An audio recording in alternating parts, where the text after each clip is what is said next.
Are you muted? Yes, thank you. The Rebbe Rashab tasks a certain chassid to travel around to all the colonias, which means the colonies, small Jewish farm settlements, and to all these places didn't always have a minyan, they didn't always have a shul or a cheder, and to encourage, Yiddishkeit, spread Yiddishkeit in every one of these colonias, Jewish settlement colonies. And he told them, if you cannot daven with a minyan in the place where you are, you should try to daven at least with a mezuman with three people. With three people together. So when one benches, we do benching. We do Rabbi benching, right? Which means everyone gather together. Gentlemen, let us say the blessings. Or havlam v'nivrech, gentlemen, let us gather together and bless Hashem. The mitzvah to bless Hashem after you eat. And everybody answers back, Yehi Shem Hashem mevarach me'ata v'ad olam. May Hashem's name be blessed forever and ever. And then we say, Birshus Marana v'Rabbanan v'Rabbaisai, with the permission of everybody gathered here, esteemed gentlemen, Nevarech Shachanu Mishalai. Let us bless Hashem, whom we have eaten from his bounty.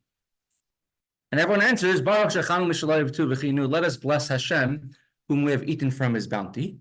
Without a minyan, without 10 people, you don't say the word Elokeinu, our God. But if you have 10 people present, you say Nevarech Elokeinu, bless our God, and you mention Hashem's name, whom we have eaten from his bounty. Everyone answers, Baruch Elokeinu Shechalnu Mishalo. Blessed is Hashem.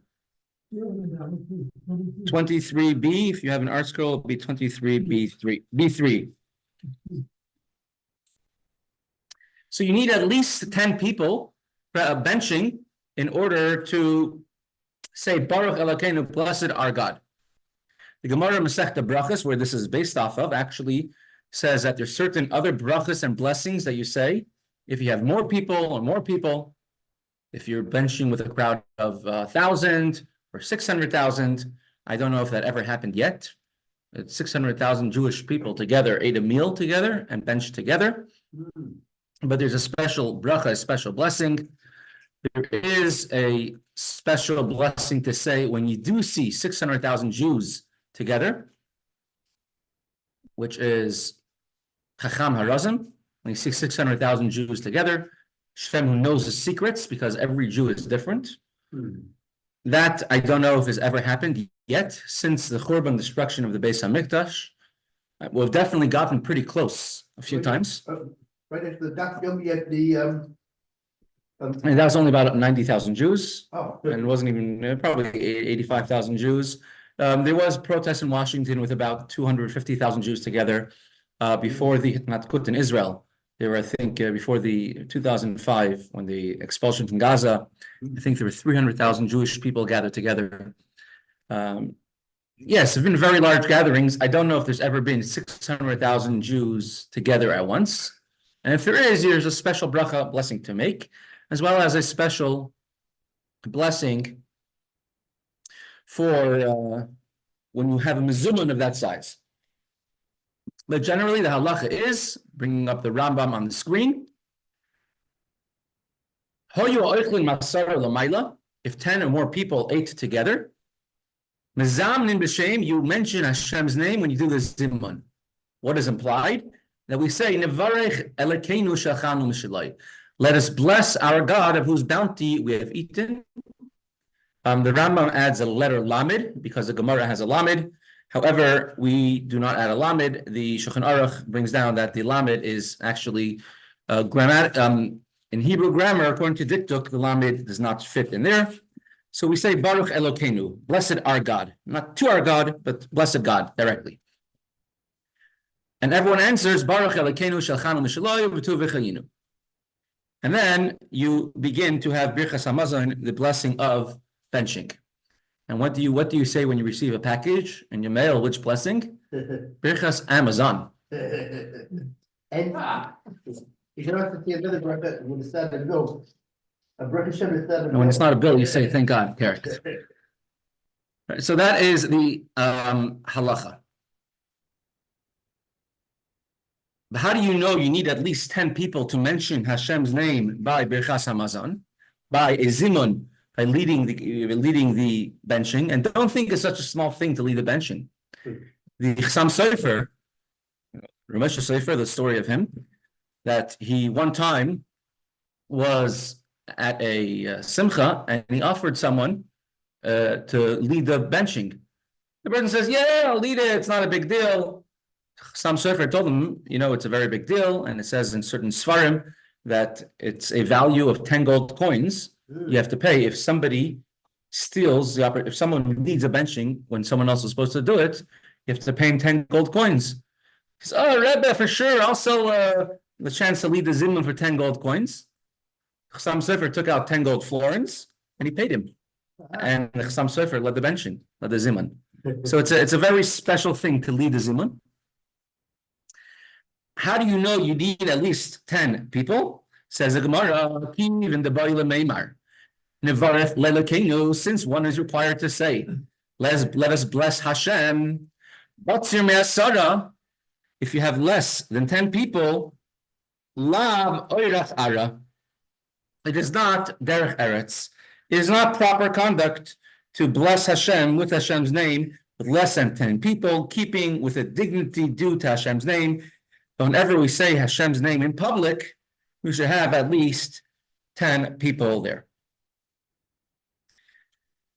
Somebody mentioned yesterday, and I've been there once, and I have to say I was actually part of that minyan. I wasn't the one deciding that when there is only 9 adults, 9 men present, and there's Aron Kodesh, that they open the Aron Kodesh and count it as a minyan. I have seen that. I've been in a room when they've done that.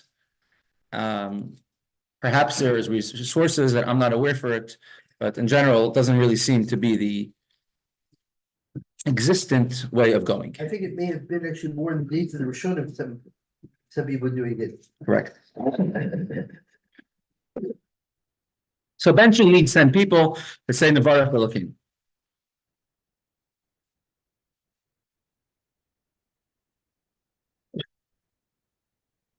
We're going to go on now to real estate appraisal.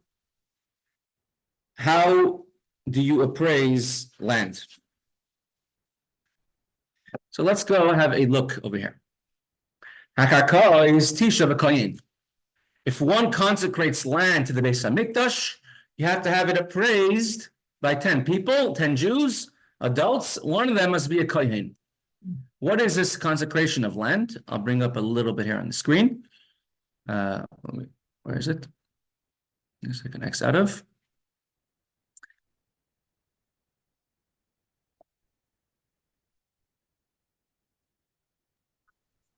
Actually, we did it a couple of years ago for the cemetery at in Homewood. To dedicate a cemetery. Yeah, You have a minyan, and there's no special bracha to say, correct? I don't think so. I wasn't there. Right there. I'm saying I've been at a place where I've been part of a minyan to dedicate a cemetery, and you're essentially saying many kapitlach of Tehillim, and you have to go around all 4 corners, I think 7 times, and each of the 7 corners you say certain chapters of Tehillim and give tzedakah. And each of the 7 times you give tzedakah to a different cause. One has to be for orphans, one has to be for kala, one has to be for poor people, and one has to be for learning Torah. And so you end up saying the same chapters of Tehillim, I think 28 times. It was very hard to keep up. Karkais. So here on the screen, I brought up just a text of what it actually is. If a person dedicates an object to the Beis Hamikdash, and the Beis Hamikdash has no benefit from it, correct? So, just like a bank, if a bank repossesses, someone didn't pay the mortgage, a bank takes a house. The bank sells a house at a loss because the bank is not into the real estate business. So they sell a house for 80% of the value. It's called a foreclosure. The Beis Hamikdash is not into the real estate business. It's not into the hiring worker business. So if someone dedicates a piece of land to the Beis Hamikdash, there's no need for them to own the piece of land, and they sell it. And the person who dedicates the land is the one who buys it back. Either they buy back directly, and they add a little bit of a gratuity, about 20% extra, or it could be sold to someone else if they can't afford to buy it back. Who determines the worth, the value of the property? And they didn't have the county going around assessing everyone's property tax, how much it's worth. So you have to bring on a panel of experts, right? The Kohanim in the Beis HaMikdash would gather together a panel of experts who was their expertise to determine how much a land was worth.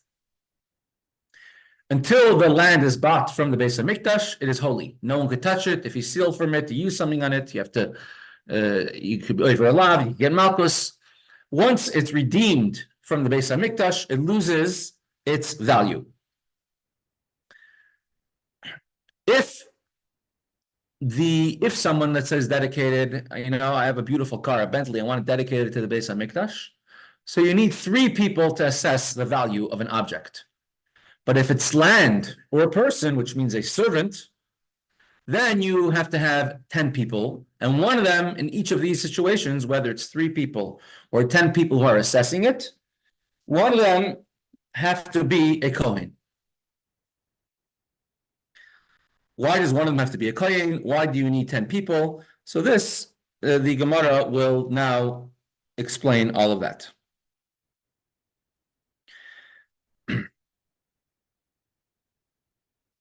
It said the famous line of a real estate agent. How do they go to sleep at night? They lie on one side, and then they lie on the other side. Do you understand? They lie on both sides. Correct? They say the agent for both sides. So you can't have just one person doing it. Who knows what they're going to do? And when it comes to karka, you have to have a bezin of 3 people at least to have everybody accountable. You need at least 3 people. When it comes to land, you have to have at least 10 people. There's a famous line that there was a real estate agent getting married. So they asked the Kollel, they asked the bride, tell me something about your chassan, your groom to be.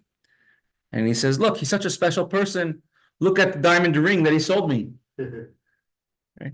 So in order the Torah is not like this. We're not into lies, trying to cheat people, Hektish always has, the Beis HaMikdash always has the upper hand. And you need to have 10 people. Why 10 people? So let's look at let's look at what the Torah has to say. When a appraisal of land, which belongs to the Beis HaMikdash, to see how much it is worth in order to know how much to sell it for, has to be assessed by 10 people. And one of the 10 people have to be a Kohen, Shalom Aleichem, Rabbi Karp. And if you have a person who pledge their own value to the Beis HaMikdash, also they must be assessed by 10 people, how much their value is. You have 2 different types of values of people. One is called the Erech, a set value, which everyone, according to their age and according to their gender, that's how much they pay. So a child until this age, if it's male or female, is one amount. If they're an adult till the age of 60 is another amount. And if they're adult over 60, it's another amount. And what's interesting is the value of a man over 60 goes down a lot more than the value of a woman over 60. It says because when a man gets old, it says pacha bebesa, you have trouble in the house. When a woman gets old, it says you have sima, a treasure in the house. That's a Rashi over there on. But that's your wife. She'll tell me. She'll tell you very well. Yes. Amar Shmuel, why do I says Reb Shmuel? Why do I need 10 people to estimate and appraise the land for the Beis HaMikdash, how much the value is? Because Asara Kohanim Kisuvim Baparsha. At the end of Chumash Vayikra, the very last parsha, which many people, when it comes to that aliyah, they almost sort of gloss over it, whether they're in shul or whether they're learning chitas, because this Bahar B'Chukoisai, the majority of years, not this year, but it's a leap year, the majority of years, it's a double parsha. and it's a very long parsha. And these halachas are no longer applicable in the physical sense of the word, just lessons from it we can learn. And therefore, and it's very quick, he goes through everything in 2 or 3 psukim, and many people sort of just go over it very quickly. They learn it very quickly on Shabbos afternoon when they're trying to finish a long chumash, or just waiting for the last pasuk where it says, where we say chazak, chazak, v'nis chazek, the end of Chumash Vayikra. The psukim, the verses which discuss about a land, how to appraise land, it's here in Shishi, he says, if a person dedicates a field to Hashem, which is not a field which he received as an inheritance back from the early settlers when the Jews first came into Eretz Yisrael, then the priest shall reckon to him the worth of the value, and give the value to Hashem. It says, how many times it says a priest? HaKohen. But if you go throughout the entire paragraph, entire chapter, let's say, which talks about consecrating objects, people, values of people, value of objects to Hashem, you have the word kohen altogether 10 times. Altogether. So starting off chapter Pasuk Ches, you know, if you keep count, it says if a person is poor and he cannot do the value, and he should be valued in front of the kohen has to value him according to how much he could afford. The kohen values him. So you have 3 times in Pasuk Ches over here the word HaKohen. Then you have Pasuk Yud Aleph Yud Beis, says if a person consecrates an animal, the animal is not kosher animal, or it's an animal that can't be brought, a deer, and can't be bringing it on the Beis HaMikdash. So then he brings it in front of the Kohen, that's number 4, and verse 12, it says, again, the Kohen has to estimate how much it is. The Kohen estimates it. So another 2 times in verse 12. So then you get 6 times. Then in verse 14, is if a person consecrates his house, right? So verse 14, the Kohen has to estimate it. In verse 18, it says once again, if a person consecrates a field, verse 18, the Kohen has to estimate it. In verse 23, again, it says, if a person consecrates a different type of field, it uses the word Kohen. You keeping count so far? Oh, that's good. Okay, altogether it says 10 times the word Kohen. There's an 11th time over here in verse 21, which says the word Kohen, but it's not counted because, and that's talking about the Kohen shall keep the proceeds. I mean, it goes to the Beis HaMikdash and supports a Kohanim.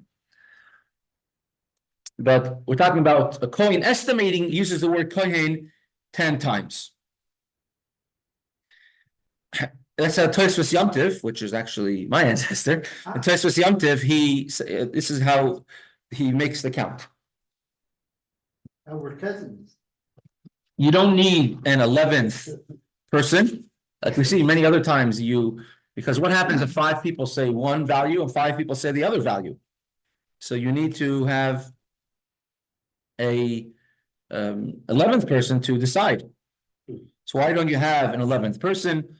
So there's several answers given, but one of them is that it's Gzeres HaKasuv. It's a decree from the Torah to have 10 people.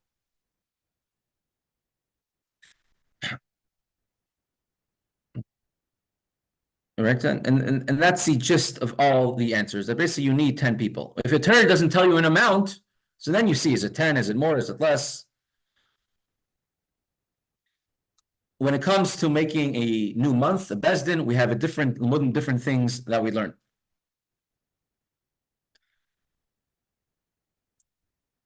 There's one Achron who says on opposite. Really, you need 11 people in order to have it equal.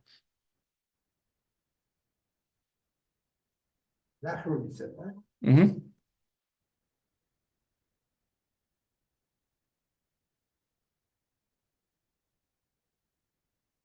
Right. Let's continue. Another answer given is that the price they give is a starting price. Hmm. But if anyone wants to pay more, they can pay more. It's not like a regular Beis Din, which says you owe him this amount of money. It's like they have to get together to make a starting price. So it's not really like a judgment in the typical sense of the word. Right. So therefore, since it says the word Kohen 10 times, we learn that when it comes to redeeming a field, you need to have 10 people. And why does one of them have to be a Kohen? You should have 10 Kohanim. So Gemara explains, Chav legufei, v'chav l'meutei, v'idach havimiyat acharmiyat, v'hamiyat acharmiyat al Rabbi. It's Tisher Sa'ilim v'chad Kohen. Uses a very interesting terminology.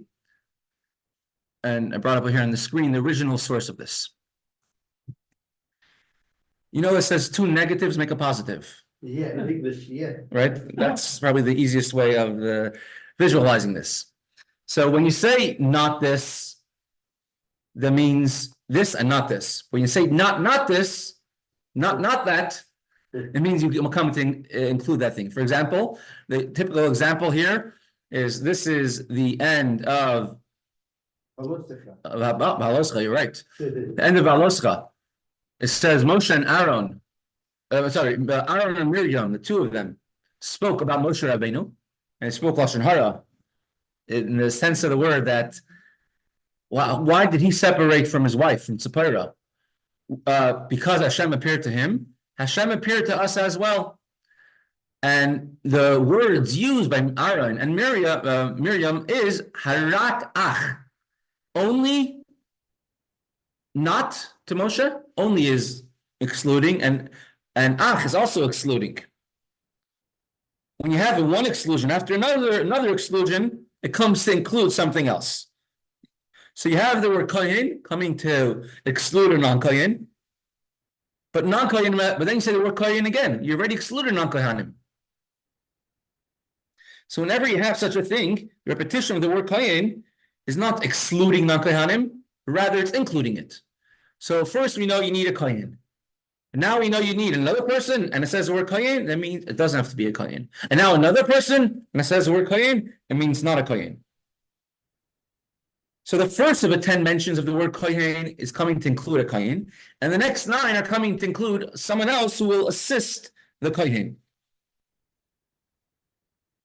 So therefore you need 1 Kohen and 9 non-Kohanim who are all experts in real estate and appraisal to appraise the land. Over there, Moshe's siblings, Aaron and Miriam, said, it is not only to Moshe Hashem spoke. What does that mean? Hashem also spoke to Aaron and Miriam, and they're saying, Hashem spoke to us, and we did not have to separate from our sibling, from our spouses. And Moshe Rabbeinu, Hashem speaks to him too, and he does have to. So here we see that a negative, an exclusion after exclusion, in the Torah is coming to include. Says the Gemara, maybe you need 5 Kohanim and 5 Yisraelim, instead of saying 1 Kohen and 9 Yisraelim, because once again, we have 10 times it says the word Kohen. So the first one comes, says to include a Kohen. The second one comes to exclude, you don't need a Kohen. But when it appears a third time, maybe it's starting to say a new thing. Instead of adding on to the previous one, maybe it's saying that the third time you need another Kohen, and the fourth one says it doesn't have to be a Kohen. But let's say the third appearance of the word Kohen is an independent phrase, and that only a Kohen could appraise. And the 5th, 6th, 7th, 8th, and 9th. So therefore you have, as Rashi explains, 5 times the word Kohen to say that we need a Kohen to appraise a property, and 5 times the word Kohen to say also a non-Kohen is okay. So why do we need? So why does the Mishnah say that we learn from here that it's 1 Kohen and not 9 non-Kohanim? Maybe to appraise land you need 5 Kohanim and 5 non-Kohanim.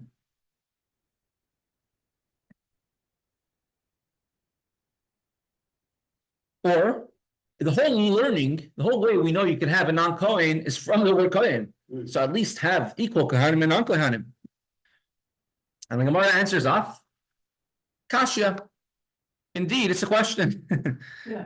It has not been, we don't have a sufficient way of defending the derivative, the scriptural derivative, the Torah learning, the Torah limud that we learned from here. We don't have a way of defending it. And at the end of the day, it has to boil down to the fact that we have a Messiah comes back from Moshe Rabbeinu that you need one Kohen and 9 non-Kohanim. But at least, I mean, if you want only Kohanim, I think it's fine. But at least one Kohen has to be part of the 10. And that is how it paskins, how it's ruled the halacha, that if you have a land that has to be estimated, you need at least, for the Beis HaMikdash, you have to have at least 10 people, and a kohen has to be at least one of the 10. I have a friend of mine who's a shliach somewhere, and someone came up to him with a very unique donation to the Chabad house, which he bought. Detroit has a lot of neighborhoods which are abandoned, and they sell the houses there for very, very cheap, $1, $1,000. That's how cheap they sell the houses for. But you have to cut that entire house yourself. A lot of them have tax liens. So this person wanted to give a donation to the Chabad house of a house in Detroit, and you could sell it and make money off it. And after investigating the whole thing, he said it wasn't worth it for him, because you have to take care of the tax liens, and so he ended up, what happened was, he says, I'll accept and condition take care of all the tax liens. And then it was sold for like $5,000. And he says the amount of hours you had to invest in it, probably could have done another job and earned more, so you need professionals to see, could they accept this property? How much is the property value worth? So you need professionals. It's not just so simple. I'm just going to get a tax break and and donate something to the Beis HaMikdash. It's a little bit more involved in that. As the Gemara continues with Adam Kayotze Behem, a person who is assessed and donated to the Beis HaMikdash is similar to land. That if land was donated to the Beis HaMikdash, you need 10 people to assess the value. In a similar sense, if a person is donated to the Beis HaMikdash, I'm donating my value to the Beis HaMikdash, you need 10 people to assess the value of the person, and one of them has to be a Kohen.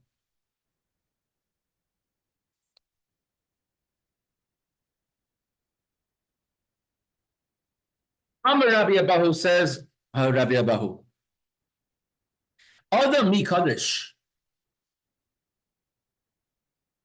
Gemara asked the question, Adam mi Kaddish, before Amar, can a person become consecrated?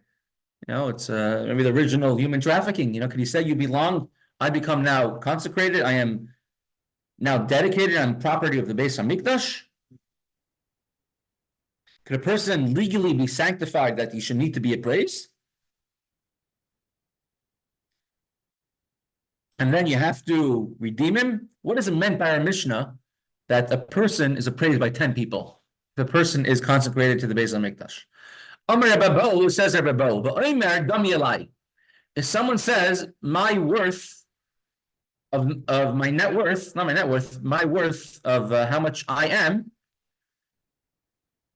giving to the Beis HaMikdash. Tanya, we learned in the Brisa. V'omer dami alai.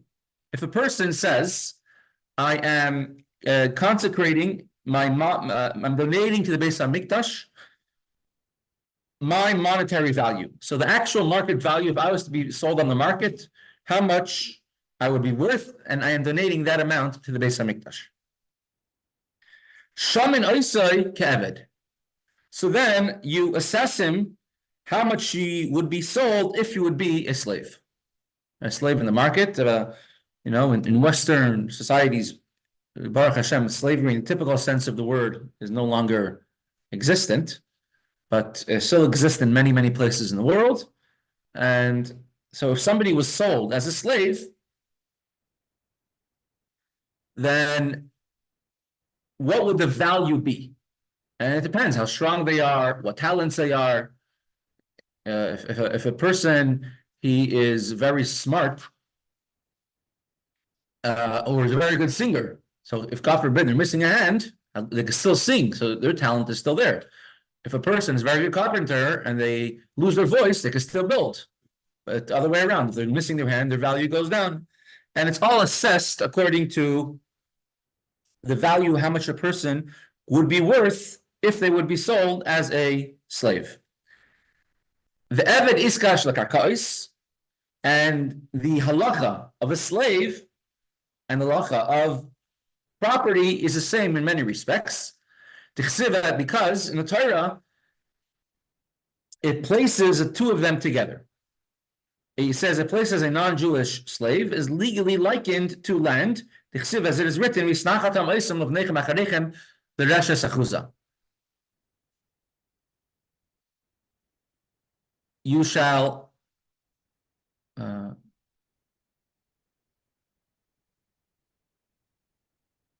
shall take, if you have a Jewish slave, a Jewish servant, which he's a servant, if he couldn't pay back what he stole, he's sold as a servant. Halachos, you have to treat them very humanely, and then to pay back what they stole.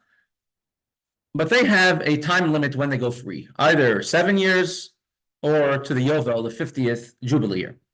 A non-Jewish slave who was bought by a Jewish person, so then they don't have a end date. Either they could escape. If they escape, they have the halacha to become Jewish, or they, or whatever, or they redeem themselves, but they would not have the end date. And it says, and if you shall hold them as a heritage for your children, meaning after somebody passes away, any servants from the house continued on to the children. The word achuzah means generally land, just like property goes to, if a person passes away, it goes to their descendants, to their children. So too, a servant goes to their children. So the halachas, the laws are the same when it comes to property and person. So if you want to estimate the value of a human being, of a person, how much they would be sold as a slave, would be the same as estimating the value of a property if to be sold on the market. And therefore, you need 10 people, and one of them have to be a kohen.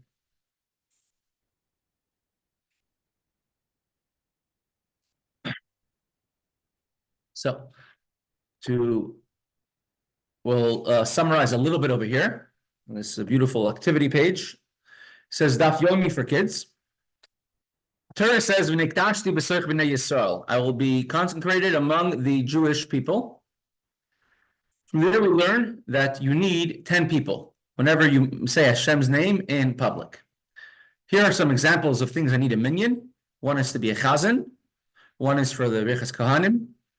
One is to read the Torah. You need at least 10 men present for Torah reading. For the Haftarah, you need 10 men to be present. To bench,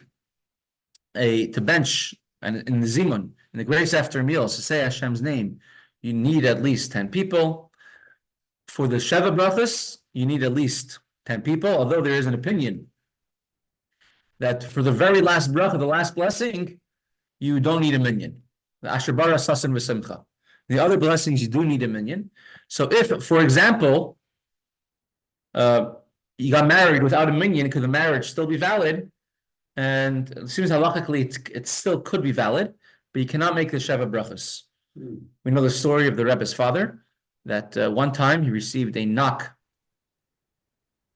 on the door in the middle of the night in the Nepe Petrovsk, and it was a person, a woman walked in and said that my son is a very high communist official, very high, high up in the party. He's getting married, and I told him I'm not going to go to his wedding unless he first gets married according to halacha.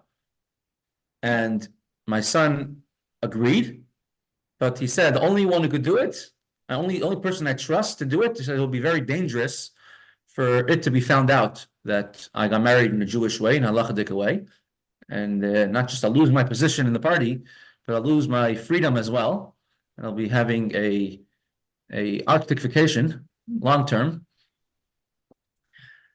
Only the rabbi of Dneipro Petrovsk could do it. So he says, we arrived to the city tonight, and 1 hour, my son and my and his kalo, and we'll both arrive here at your house, and could you please do the wedding? And he says, what do you think he said? Of course. Where are you going to get a minion in the middle of the night? And especially of trustworthy people. And Rabbi Yitzchok went around and had a minion of very close, trustworthy people. But he had only 8 people gathered, plus the chassan, who showed up. But there were only 9 people with the chassan. The chassan showed up, and the kala, both of their faces were completely covered. Not completely covered. Now, in the building, there was one Jew who lived in the building. His job was to be the superintendent of the building, and reason why he's put in this building was to keep watch over the Levi Yitzchok's house, the Rebbe's father's parents' house, to see who was coming and who was going, and he would every week have to give a daily report exactly who came in and who came out of the house to the rabbi's house before the days of cameras. And he was Jewish, totally non-believing at all, but he was Jewish, and it was middle of the night, and they need one last person. So Rabbi Yitzchok said to go and call him. Everyone was shocked. Him, of all people, dangerous it is. He says, yes, call him. And they called him, and he says, the rabbi wants you. He says, what is it? He says, we need you for a minion. Says, me? Are you out of your mind? You want to get into more trouble? And he says, you for the minion, we need 10 people. And anyways, he listened, and he was part of the minion. And afterwards, he left.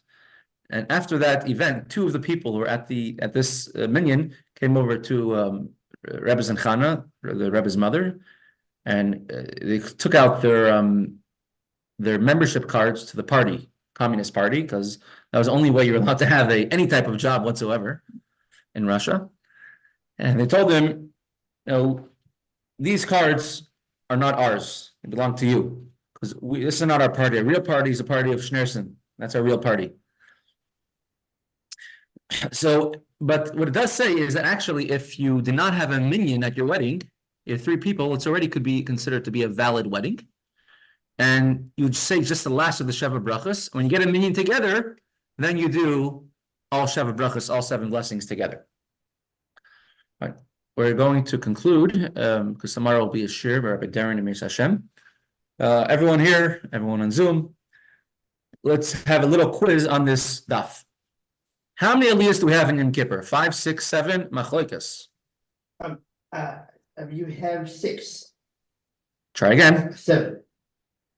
Machlokas, I think, between 6 and 7, let's say. Correct. Right. Yom Tov, shul starts late. Why does it start late? 1, because sleeping is eineg. It's a pleasure to sleep. Number 2, we need to do the meal of Yom Tov. Number 3, why not? Number 4, we can clean the night before. Number 5, everything is a machlokes, disagreement from all of the above. You have to help your wife. You have to help your wife. So number 2, correct. Mike is right. What do the 5? Your wife taught you well. What do the 5 people receive in Aliyah on Yom Tov correspond to? The 5 people who are advisors to the king, the blessing of the Kohanim, the 5 days of the week that we work, or A and B, which is the 5 people who saw the king and the blessing of the Kohanim, or the blessing of the Kohanim and the 5 work days. I would say A and B. A and B. The second verse, which has 5 words, for the blessing of Kohanim, plus the 5 advisors to the king, and you got it right. Maftir is counted among the 7 aliyahs, true or false? Or only if it has more than 10 psukim, or machlokes? It is false. False. Sorry, try again. It is machlokes. Machlokes, correct. The maftir must be at least 21 verses. True. Only if it's a complete subject, it doesn't have to be. If there's a translator, it could be less. Machlokes A and B, or B or C. Which is unless it's a complete subject, or unless there's a translator. I would say E. Oh, that's one I would say. What did you say? E. E? Correct. You got it right, Dobie. The blessing of the mourners requires 10 people. Are the mourners counted as one of the 10? Yes, no, maybe, we don't know, or there's a disagreement, yes or no? No. You say they do not. Got it right. Baruch Hashem. I think you're all excellent listeners. Okay. We will pause the Gemara over here. Tomorrow will be a shiur by Rabbi Darren. Amir Hashem. I don't know if we'll be continuing the laws of Shabbos or continuing on the parsha. And Amir Hashem,